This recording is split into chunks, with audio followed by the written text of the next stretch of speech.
जय मसीह की। आप सभी का हार्दिक स्वागत है हमारे YouTube चैनल प्रेमी यीशु 1M पर।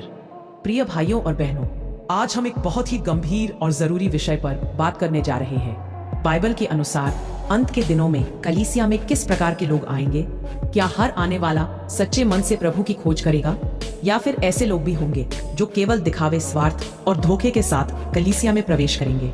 आज के इस वीडियो में हम पवित्र शास्त्र के प्रकाश में इस सच्चाई को समझने की कोशिश करेंगे, ताकि हम सावधान रहें, जागते रहें और प्रभु यीशु मसीह के आगमन के लिए अपने आप को तैयार रखें। तो वीडियो को अंत तक जरूर देखें, और अगर आप प्रभु के वचन से प्रेम रखते हैं तो चैनल को सब्सक्राइब करें, वीडियो को लाइक करें और इसे दूसरों के साथ भी साझा करें। चलिए शुरू करते हैं आज का संदेश। प्रभु आपको आशीष दे, आमीन। आप जानते हैं यीशु मसीह को भरमाने के लिए कौन आया था? शैतान आया था।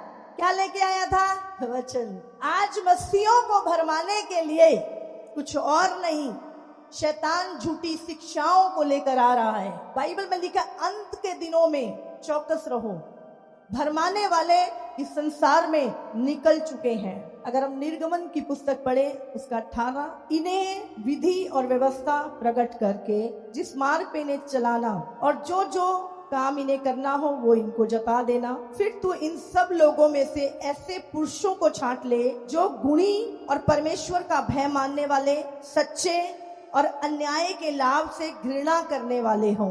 आज लोगों का नजरिया है, वो इतिहास नहीं जानते, वो कलीसिया की नींव नहीं जानते। कैसे शुरू हुई, क्या नियम थे कलीसिया के, किस तरह कलीसिया चलाई जाती थी, और अगर कोई पाप और गलती करता था तो कलीसिया में उसको एक व्यक्ति समझाता था। अगर वो नहीं माने तो दो समझाते थे, और अगर फिर भी ना माने तो उसको कलीसिया में से नाम लेके निकाल दिया जाता था। ऐसी ऐसी चीजें, ऐसे ऐसे नियम अगर आप बाइबल में पढ़े तो आपको मिल जाएंगे। लेकिन आज लोगों को कलीसिया का इतिहास नहीं पता। एक कलीसिया में रहना कैसे है। आप बहुत अच्छे विश्वासी, वचन पे चल रहे हैं, आपके जीवन में शांति है, आप आनंदित हैं, आप अपनी रेगुलरिटी में बने हुए हैं, आप वचन पे चल रहे हैं और आपके अंदर बहुत आनंद है, बहुत पीस है, और आप अच्छे से चल रहे हैं, और शैतान भी जानता है ये व्यक्ति आज्ञाकारी है और प्रभु का अनुग्रह आपके ऊपर बना हुआ है। पर शैतान इस बात से खुश नहीं है और उसको पता है इस व्यक्ति को कैसे गिराना है। तो एक भटका देने वाली सामर्थ वो भेजता है। यीशु मसीह के पास जब शैतान आया, क्या लेकर आया था? वचन को लेकर आया था, लालच को लेकर आया था। उसे कहा, ये रोटियां आपकी परिस्थितियों के में भी शैतान आपको परखता है। जब परिस्थितियां सही नहीं है, परीक्षा का समय चल रहा है, शैतान आपको परखता है। वो अपना वचन लेकर आता है आपके पास। वो किसके रूप में आता है? यीशु के नाम से। आप जानते हैं, भरमाने वाले आपके पास किसी और नाम से नहीं आएंगे, यीशु के नाम से आएंगे, वचन को लेकर आएंगे। बाइबल में लिखा है, अंत के दिनों में भरमाने वाले आएंगे। किनको भरमाने के लिए? जो विश्वासी, अच्छे विश्वासी हैं, स्ट्रॉन्ग विश्वासी हैं, जो कहते हैं हम तो मजबूत हैं, हमें कोई नहीं हिला सकता, उनके पास आएंगे। बाइबल में लिखा, अंत के दिनों में फाड़ने वाले भेड़िए तुम्हारे पास आएंगे और भेड़ों की खाल पहन के आएंगे। तुम्हें लगेगा भेड़ है ये तो, अरे ये तो, हाँ ये तो बंदा चर्च में आता है, ये तो बंदा प्रभु में है, ये तो बंदा ऐसे है, लेकिन अंतर में वो फाड़ने वाला भेड़िया होगा। याकूब 5:13-15 पढ़े। यदि तुम में कोई दुखी है तो वो प्रार्थना करे, यदि आनंदित है तो वो स्तुति के भज। यदि तुम में कोई रोगी है तो कलीसिया के प्राचीनों को बुलाए और वे प्रभु के नाम से उस पर तेल मल कर उसके लिए प्रार्थना करें। और विश्वास की प्रार्थना के द्वारा रोगी बच जाएगा और प्रभु उसको उठाकर खड़ा करेगा, और यदि उसने पाप भी किए हो तो उनकी भी क्षमा हो जाएगी। बाइबल मैंने तो नहीं लिखी, प्रभु के आत्मा के द्वारा लिखी गई है। तो यहाँ पर क्या लिखा है? प्रार्थना किससे करानी है? कलीसिया का प्राचीन, कलीसिया का अगुआ, और हर एक से नहीं, हर एक बुलाया हुआ नहीं है, हर एक भेजा हुआ नहीं है। प्रार्थना हर किसी से नहीं की जाती, हर एक भेजा हुआ, हर एक चुना हुआ नहीं होता। प्रार्थना उसी से करनी चाहिए जो परमेश्वर का सच्चा अगुआ हो, क्योंकि सच्चा अगुआ अपनी नहीं परमेश्वर की इच्छा बोलता है। वही प्रार्थना हमें परमेश्वर के और करीब ले जाती है। ध्यान रखना आपने, बाइबल में क्या लिखा है?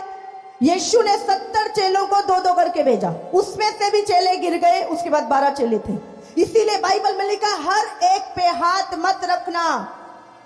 आज लोग हर एक का हाथ अपने सिर पे लेते हैं और जितनी दुष्ट आत्माएं उस पास्टर के अंदर है, वह विचार की गलत वो ट्रांसफर होती है और वे पहले से भी हालत खराब। ध्यान से सुन लो, आज कोई भी कहे मैं पास्टर हूं, मैं फलाना हूं, मैं ये हूं, मैं वो हूं, किसी का हाथ सिर पे मत लीजिए। पिछले दिनों में एक पास्टर आया, 400 दुष्ट आत्माएं उसके अंदर से निकली। अभी लोग आजाद भी नहीं हुए, खुद भी नहीं, अभी तो दुष्ट आत्माओं से आजाद हुए, प्रार्थना करने लगते दूसरों के लिए, और वो दुष्ट आत्माएं ट्रांसफर होती हैं। इसीलिए ध्यान रखें, किसी का हाथ अपने सिर पे मत रखवाइए। 2 कुरिन्थियों 11 का 1 से 4। परंतु मैं डरता हूं कि जैसे सांप ने अपनी चतुराई से हव्वा को बहकाया, वैसे ही तुम्हारे मन उस सिधाई और पवित्रता से जो मसीह के साथ होनी चाहिए कहीं भ्रष्ट ना किए जाएं। यदि कोई तुम्हारे पास आकर किसी दूसरे यीशु का प्रचार करे जिसका प्रचार हमने नहीं किया, या कोई और आत्मा तुम्हें मिले जो पहले ना मिला था, या कोई और सुसमाचार सुनाए जिसे तुमने पहले ना माना था, तो तुम उसे सह लेते हो। आदम और हव्वा को अदन की वाटिका में किसके नाम से भरवाया गया था?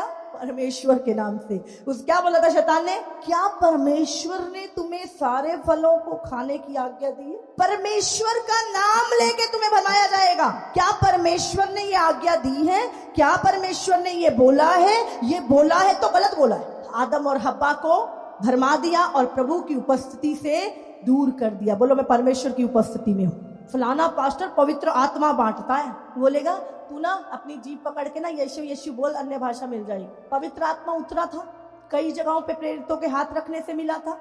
अभी हमारी एक बहन गवाही दे रही थी मंगलवार को, बोली मैं 2 साल से प्रभु में हूं और पवित्र आत्मा मांग रही थी। पिछले मंगलवार वो आई, कहती मैं कोने में खड़ी थी और मैं आत्मा से भर गई और अन्य भाषाएं बोलने लगी।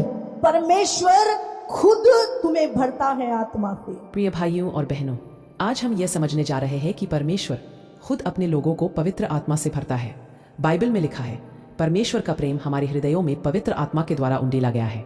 रोमियो 5:5। परमेश्वर दूर बैठकर हमें नहीं देखता, बल्कि वो हमारे जीवन में कार्य करता है। जब हम विनम्र होकर विश्वास के साथ उसके सामने आते हैं, तो वह हमें पवित्र आत्मा से भर देता है। पवित्र आत्मा हमें सामर्थ्य देता है, सच्चाई में चलना सिखाता है, पाप से दूर रखता है, हमारे जीवन को बदल देता है। यह हमारी योग्यता से नहीं, बल्कि परमेश्वर के अनुग्रह से होता है। यीशु ने कहा, यदि तुम बुरे होकर अपने बच्चों को अच्छी वस्तुएं देना जानते हो, तो तुम्हारा स्वर्गीय पिता अपने मांगने वालों को पवित्र आत्मा क्यों न देगा। लूका 11:13। इसलिए आज आवश्यकता है कि हम अपना हृदय खोलें और कहें, हे प्रभु, मुझे अपने पवित्र आत्मा से भर दे। जब परमेश्वर हमें पवित्र आत्मा से भरता है, तो हमारा जीवन गवाही बन जाता है, हमारा चलना बदल जाता है और हमारी आत्मा सामर्थ्य से भर जाती है। आमीन।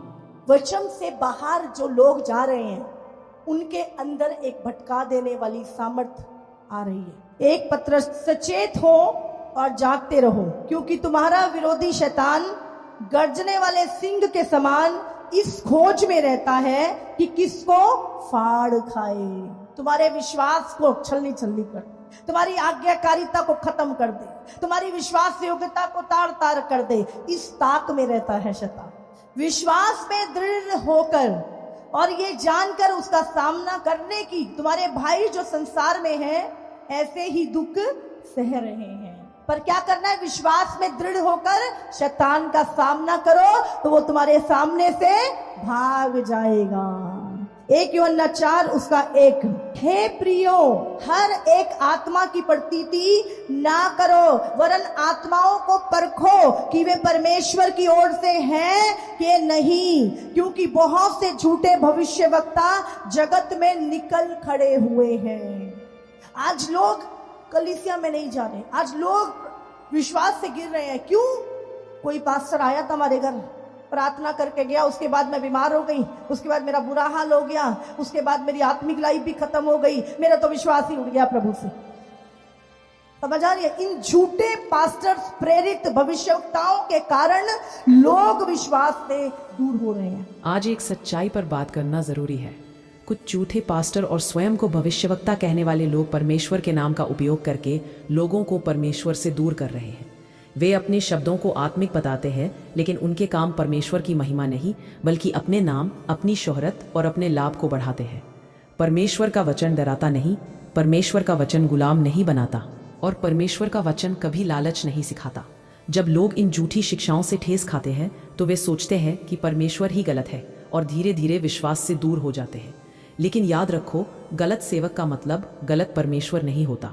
इसलिए हर आत्मा पर विश्वास मत करो, हर शिक्षा को वचन से परखो और अपनी आंखें मनुष्यों पर नहीं बल्कि परमेश्वर और उसके सत्य वचन पर रखो। सबसे पहले इन्हीं का न्याय होना है, इसीलिए हर किसी का हाथ मत रखवाइए।